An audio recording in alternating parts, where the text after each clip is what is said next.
ರಣಗೊಡುವುದು ಸಂಜಯ ದೊರೆಯೇ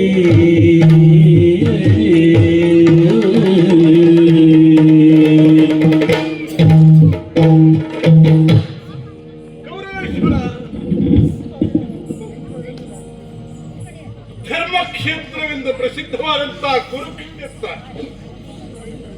ಈಗ ಭಯಂಕರವಾದಂತಹ ರಣಕ್ಷೇತ್ರವಾಗಿ ಪರಿವರ್ತನೆಯಾಗಿದೆಯಲ್ಲ. ಪಾಂಡವರು ಮತ್ತು ಕೌರವರು ನಡುವಂತಹ ಆ ದಾಯಾದಿ ಮಾತ್ಸರ್ಯ ಎನ್ನುವುದು ಇಂತಹ ಪರಿಸ್ಥಿತಿಯನ್ನ ಉಂಟು ಮಾಡಿ ಹೋಗಿ ಯುದ್ಧ ಪ್ರಾರಂಭ ಆಗುವಂತಹ ದಿನ 18 ದಿನಗಳ ಹಿಂದೆ ಧೃತರಾಷ್ಟ್ರ ಭೂಪತಿಯ ಜೊತೆಯಲ್ಲಿ ನಾನಿದ್ದವ, ಈ ಸಂಜಯ ಇದ್ದವ. ಆ ಕಾಲದಲ್ಲಿ ಧೃತರಾಷ್ಟ್ರ ಭೂಪತಿಗಾದರೂ ಒಂದು ಉದ್ವೇಗ, ಕುತೂಹಲ, ಯುದ್ಧದ ಪರಿಣಾಮ ಏನಾದೀತು, ತನ್ನ ಮಕ್ಕಳ ಪರಿಸ್ಥಿತಿ ಏನಾದೀತು ಎನ್ನುವುದಾಗಿ ಹಾಗೆ ಚಿಂತಿಸುತ್ತಾ ಇರುವಾಗ ವೇದವ್ಯಾಸ ಮಹರ್ಷಿಗಳು ಬಂದಾಗ ಅವರಲ್ಲಿ ತನ್ನ ಇಂಗಿತವನ್ನು ತೋಡಿಕೊಂಡಾಗ ಅವರು ಹೇಳಿದರು, ನೀನು ಹುಟ್ಟು ಕುರುಡ, ಜಾತ ಅಂಧ, ಹಾಗಾಗಿ ನಿನಗೆ ದೃಷ್ಟಿಯನ್ನು ಕರುಣಿಸುವುದಕ್ಕೆ ಸಾಧ್ಯ ಇಲ್ಲ. ಸಂಜಯ, ನಿನಗೆ ದಿವ್ಯವಾದಂತಹ ದೃಷ್ಟಿಯನ್ನು ನಾನು ಕರುಣಿಸ್ತೇನೆ. ಆ ಮೂಲಕ ನಿನ್ನ ಅಂಗೈಯಲ್ಲಿಯೇ ಆ ಕುರುಕ್ಷೇತ್ರದಲ್ಲಿ ನಡೆಯುವಂತಹ ಎಲ್ಲ ಘಟನೆಗಳು ಮೂಡಿ ಬರ್ತವೆ. ಅವುಗಳನ್ನು ಕಂಡು ನೀನು ನನ್ನ ದೊರೆಗೆ ಹೇಳುತ್ತಾ ಹೋಗು ಎನ್ನುವುದಾಗಿ ಹೇಳಿದರು. ಹಾಗೆಯೇ ಪ್ರಾರಂಭ ಆಯಿತು. ಧರ್ಮರಾಷ್ಟ್ರ ಭೂಪತಿ ಕುತೂಹಲದಿಂದ ಕೇಳಿದರು, ಧರ್ಮಕ್ಷೇತ್ರೇ ಕುರುಕ್ಷೇತ್ರೇ ಸಮವೇತಾಮ ಯೋತ್ಸವ ಮಾಮಕ ಪಾಂಡವಾಶ್ಚೈವ ಕಿಮ ಕುರುವತ ಸಂಜಯ.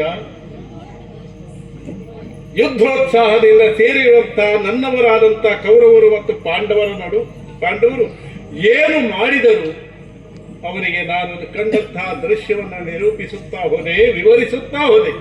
ಮಧ್ಯದಲ್ಲಿ ಎಲ್ಲಿಯೂ ಸಹ ಭೂಪತಿ ನನ್ನನ್ನು ಪ್ರಶ್ನಿಸಲಿಲ್ಲ. ಮತ್ತೆ ಆಗ ಪ್ರಾರಂಭದಲ್ಲಿ ನಡೆದಂತಹ ಘಟನೆ ನನ್ನಲ್ಲಿ ಒಂದು ಉತ್ಸಾಹವನ್ನ, ಒಂದು ಭವಿಷ್ಯದ ಬಗ್ಗೆ ಆಶೆಯನ್ನ ಮೂಡಿಸಿತು. ಯುದ್ಧ ನಿಂತು ಹೋಗ್ತಾರೆ ಅಂತ.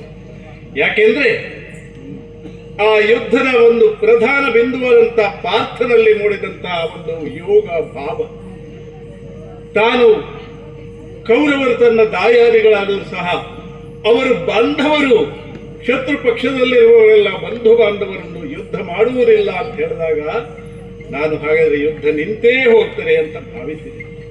ಆದ್ರೆ ಹಾಗಾಗಲಿಲ್ಲ. ಶ್ರೀಕೃಷ್ಣ ಪಾರ್ಥನನ್ನ ಹುರಿದುಂಬಿಸಿದ, ಜೀವನದಲ್ಲಿ ಯಾವುದು ಬೇಡ ಎನ್ನುವಂತ ಹತಾಶ ಭಾವವನ್ನು ಪಡೆದಂತ ಪಾರ್ಥನಲ್ಲಿ ಮತ್ತೆ ಜೀವನೋತ್ಸಾಹವನ್ನ, ಕರ್ತವ್ಯದ ಒಂದು ಪ್ರಜ್ಞೆಯನ್ನು ಮೂಡಿಸಿಬಿಟ್ಟ. ಯುದ್ಧ ಪ್ರಾರಂಭವಾಯಿತು. 10 ದಿನಗಳ ಪರ್ಯಂತ ಭೀಷ್ಮರು, ಆಮೇಲೆ 5 ದಿನಗಳ ಮತ್ತೆ ದ್ರೋಣರು, ಆಮೇಲೆ 2 ದಿನ ಕರ್ಣ ಸೇನಾಧಿಪತ್ಯವನ್ನ ವಹಿಸಿಕೊಂಡು ಯುದ್ಧವನ್ನ ನಡೆಸಿದರು.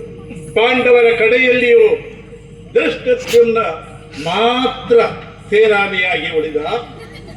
ಮತ್ತೆ ಬದಲಾಯಿಸುವಂತ ಅವಕಾಶ ಇದುವರೆಗೆ ಬರಲಿಲ್ಲ.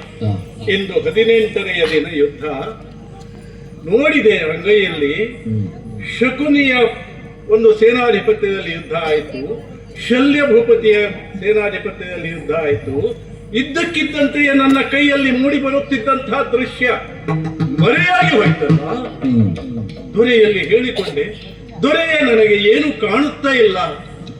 ದುರ್ಯೋಧನ ಕುರುಕ್ಷೇತ್ರದಲ್ಲಿ ಸಂಚರಿಸ್ತಾ ಅದರ ಒಂದು ಭಾಗಕ್ಕೆ ಪೂರ್ವಾಭಿಮುಖವಾಗಿ ಹೋದದ್ದನ್ನ ಕಂಡೆ. ಅಲ್ಲಿಗೆ ನನ್ನ ಆ ಒಂದು ಶಕ್ತಿ, ಇಲ್ಲಿಂದಲೇ ಕಾಣುವಂತ